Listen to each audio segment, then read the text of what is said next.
what you have assumed is most important to God is not actually what is most important to God. And his larger point in Matthew 25 is this. You have assumed that God's divine evaluation of us, of humanity, will be based on how well we adhered to religious rules. But actually, what God cares most about is how we treat people, especially the vulnerable. I think this is arguably Jesus' hardest but most important teaching.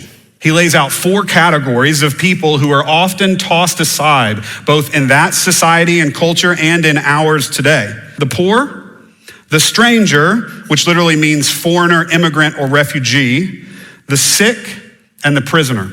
But notice that Jesus doesn't just say that vulnerable folks should be cared for, and he doesn't just say that we should consider them our siblings.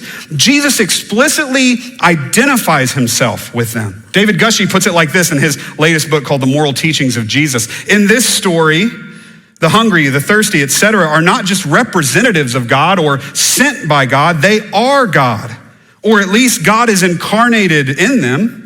Jesus appears to be training believers through this story to see himself in the face of the suffering and needy people that we encounter. He doesn't just send them to us like a king sending an ambassador. He is the suffering one. If you want to know where to find God incarnate in this world, look to the suffering ones. Jesus says the way we treat the poor, the stranger, the sick, and the prisoner are how we treat him.